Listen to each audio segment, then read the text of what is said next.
Oi boys, welcome to another video on the channel. It's Teamless Tuesday, the lineups are out, and your resident rugby league ace, What do you mean by that?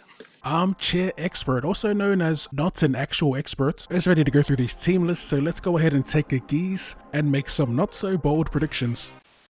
So the first semi-final game will be played between the Parramatta Eels and the Canberra Raiders. Man, I'll be honest, my wagon's been hitched to this Raiders team for quite some time now. First of all, I'm a fan of Sticky. I mean, how could you not be after all the content he's provided over the years? And secondly, I love the way they play. You know, that gritty, grimy, that shot for shot in the trenches type of playstyle. I really enjoy it. They're on a 5-game winning streak, knocking off Melbourne, just steamrolling through teams with berserkers in their forward pack being led by Tapine and Papali'i. Look, I'm a fan, and in saying all that, I want to lean slightly towards the Parramatta Eels this week to put an end to the madness. Now, why do I take Para? For one, they're at home, and two, after that lackluster performance, especially from their forward pack last week, I just can't see them underperforming. Canberra, on the other hand, they do have one big omission to their team, and that is Adam Elliott. They do have Harawira starting at lock, but I still give the edge to the Parramatta Eels. In fact, I think they get by quite comfortably. If we break down the teams and compare the sections, like the back five, the halves,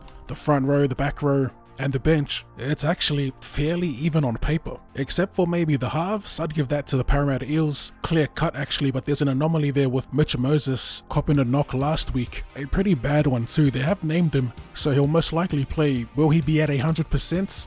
Probably not, but look at Cam Murray and the performance he turned in after a short turnaround. So yeah, I'm going to slightly lean towards Parramatta in this one. One last thing I'll say about the Raiders. Surely they're due to fatigue at some point, and I'm talking about their big boppers leading the charge. I'm sure that question's been raised in a lot of people's minds, Broncos supporters in particular, on that run home to finals. I guess that's what I'm most interested in when watching this game, that battle between the two forward packs. Oh my god.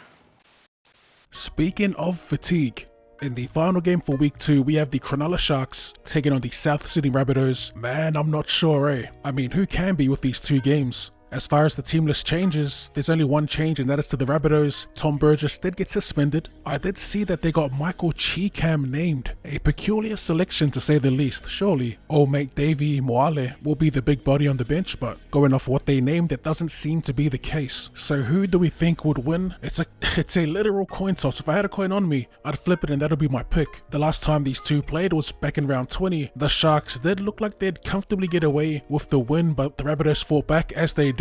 They're one of those teams that I liken to fighters that need to take damage before inflicting damage of their own. That's pretty much engraved into their DNA. Going through the team lists again, man, we have some really good matchups from 1 to 17. In fact, their left edge of the Sharks going up against Campbell Graham, Tane Milne. That is fireworks ready to go off, especially those two wingers, Mulitalo and Milne. With that in-your-face style that they play with, I don't expect either of them to take a backward step. Much like most, if not all games, the battle between the packs will determine who will come out on top. And looking at both sides, I'm going to give the edge to the Cronulla Sharks. I just think they have the slightly better forward pack, and I think that Blake Brayley will do a better job managing the big bodies, which is probably a bit of a hot take going up against Damien Cook. For that reason, I'm going to pick the Sharkies here to narrowly get the win. Not confident at all in that pick. Nico Hines is peaking right now, and their forward pack is peaking. I just wonder if they'll have enough gas left in the tank. For the Bunnies, it's Cameron Murray and Damien Cook that need to be on 100 for them to come out on top, as well as Walker and Latrell Mitchell. Man,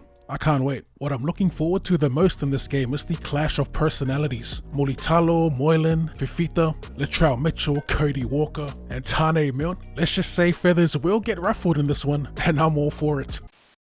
And that about wraps up our little preview of the weekend ahead. My picks are Parramatta and Cronulla, but again, it's there for the taking for all teams. Question for you. Who do you have winning in week 2? Let me know your thoughts in the comment section down below. As always, if you enjoyed that and would like to see more rugby league related content and more content in general, be sure to show that like button, subscribe to the channel if you're new. Thanks for tuning in, and I'll see you